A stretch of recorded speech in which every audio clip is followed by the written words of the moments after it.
조갑제 TV 시청자 여러분 안녕하십니까. 2024년 12월 3일 밤 10시 54분입니다.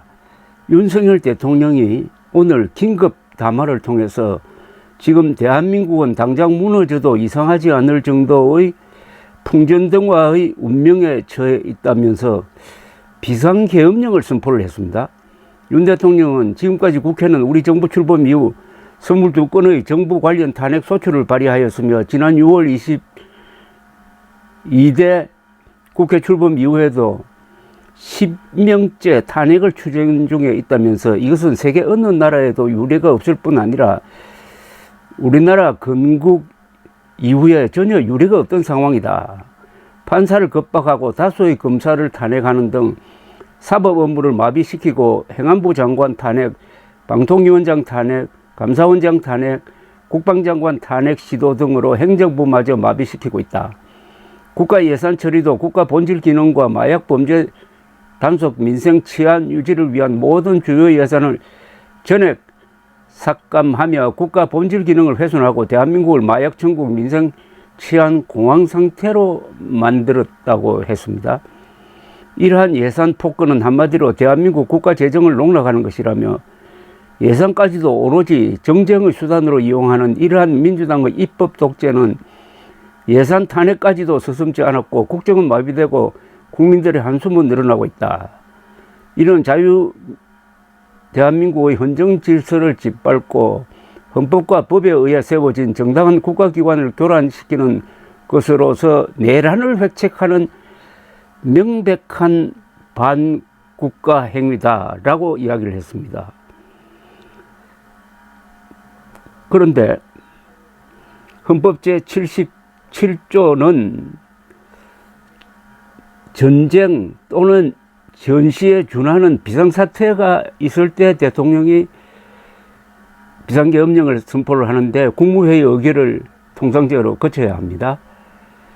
그런데 중요한 게 비상계엄령 선포 사실을 국회에 통보를 해야 됩니다. 그러면 국회는 과반수의 결의로서 재적 의원 과반수의 결의로서 비상계엄령 해제를 결의할 수가 있어요. 그러면 해제해야 됩니다. 그런데 지금 국회 다수를 민주당이 장악하고 있고 민주당이 곧 국회를 소집해가지고 해제를 결의할 것이 틀림없는데 그렇다면은 이 비상계엄령이 며칠 못 간다 이겁니다. 그 뒤에 윤석열 대통령은 어떻게 되느냐. 비상계엄령을 선포한다는 것은 군대를 동원해야 되는데 그럼 동원된 군 병력은 어떻게 되느냐 하는 이런 문제가 생깁니다. 국회를 소집하는 것을 군대가 막으면은 그 자체가 또 내란 행위가 됩니다. 그래서 지금 상당히 유동적인 상황입니다.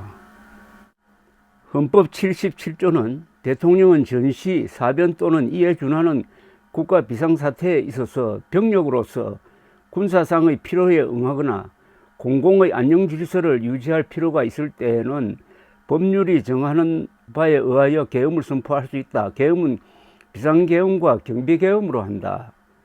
비상계엄이 선포된 때에는 법률이 정하는 바에 의하여 영장제도, 언론, 출판, 집회, 결사의 자유, 정부나 법원의 권한에 관하여 특별한 조치를 할 수 있다. 계엄을 선포한 때에는 대통령은 지체 없이 국회에 통과해야 한다. 국회가 재적 의원 과반수의 찬성으로 계엄의 해제를 요구한 때에는 대통령은 이를 해제하여야 한다. 그러니까 이 비상계엄이 오래 못 간다는 이야기입니다. 그런데 비상계엄을 국회가 해제 결의를 한 다음에 윤석열 대통령의 운명은 어떻게 되느냐 하는 겁니다.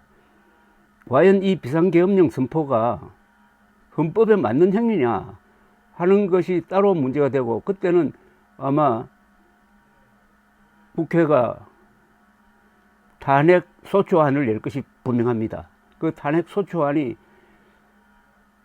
통과되느냐 안 되느냐가 또한 또 쟁점이 될 것입니다. 지금 현재는 그렇습니다.